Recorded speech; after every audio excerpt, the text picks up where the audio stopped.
Hi, Lee Phillips here. Yep, I'm kind of casual today.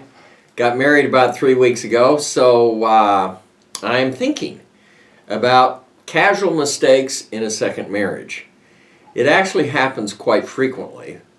One, I think you should keep your assets separately, even in a community property state. Property that each spouse brings into the marriage can be separated and kept separate. That way, if one spouse gets in legal trouble for some reason, gets sued, the assets of that spouse are available to satisfy the lawsuit, but the assets of the other spouse that were brought into the marriage, they're out. They're not part of that problem. So, one, I would keep assets separately. You can have a little checking account that's joint or something, but basically keep the assets separate. The other issue is, even if you keep them separate, what happens when one of the spouses dies? Well, if you haven't done some planning, it's going to be not happy. Because the law says, usually, that the surviving spouse, doesn't matter if it's second marriage, first marriage, the surviving spouse gets most of, if not all of, the property. Each state has a limit as to how much they can inherit automatically with what we call intestate succession. The spouse gets the chunk. The kids may get a chunk, but let's say the spouse gets all of it or a big chunk of it. The spouse dies 10 minutes later from the automobile accident on the way to the hospital. Most everything has now gone from one to the other spouse. And you don't have wills and trusts or anything, so it's intestate succession. Everything that this spouse has goes to their children.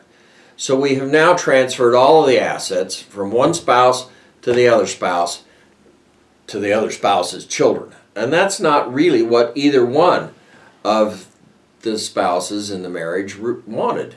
They wanted their stuff to go to their kids and your stuff to go to your kids. And without relatively, I'm going to say, complex estate planning, that ain't going to be how it happens. So you need to go in and you need to have your estate planned. And you can't have what's called a John loves Mary will. John, loves Mary, leaves everything I've got to her. Then it all goes from you to spouse and probably to her kids, because both will say if anything's left over, it goes to the kids. Well, the problem in this case is her kids aren't his kids. And so whoever ends up with it last is the one that their kids get all of the assets. So you need to have, I'm going to say, a trust. We probably need separate trust, a his trust and a her trust, or at least the ability in a single document to have a his trust and a her trust. You can do it with two separate documents, or you can do it with one document that divides it into two pieces. And then it needs to be stated that when this spouse dies, maybe everything is held for the surviving spouse to support them, and then at their death, the second spouse's death, the surviving spouse's death, whatever's left here goes to their kids, whatever's left here goes to their kids. So you probably want it to go to kids and kids. Now, I've seen it happen a number of times that we write into the trust that if husband dies, wife gets to live in the house as long as she wants, and when she dies, the house goes to his kids because he had the house first. I've seen it happen a number of times. So that scenario goes in. Then what she does is she or he, they put a second mortgage on the house, take all the equity out of the house and spend it or give it to their kids, so that when the surviving spouse dies, there isn't really anything to pass to his kids or her kids, whoever had the house first. So maybe you ought to write in that you can't mortgage it. You can't put a reverse mortgage on it. You can't take out a second or a first on it if the spouse is going to be able to live there. Then there's the issue of the keepsakes. Well, the keepsakes, I want my keepsakes to go to my kids, I want her keepsakes to go to her kids. What happens is she or he, after death or even before death, they decide they're going to clean out the house, and I've seen it where one spouse comes in and obliterates everything that had to do with the prior spouse's husband or wife. They don't even give the keepsakes to the kids. They just throw them all away. Or one spouse dies, the other spouse doesn't let the other kids, his or her kids, into the house, the dead spouse's kids into the house, and they clean it out, and they throw everything away that would have been considered keepsakes for that family.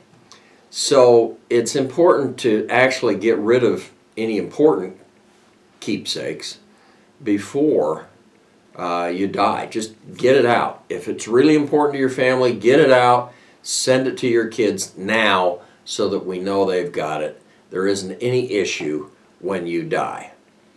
It happens very innocently. We didn't do our estate planning, and we mixed all of our assets.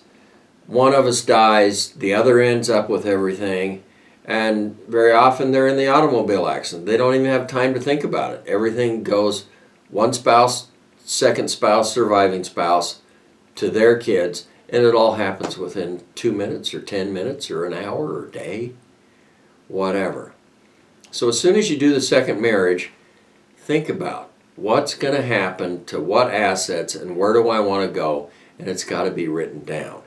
Now, don't forget to subscribe to the YouTube channel. In fact, spread the word.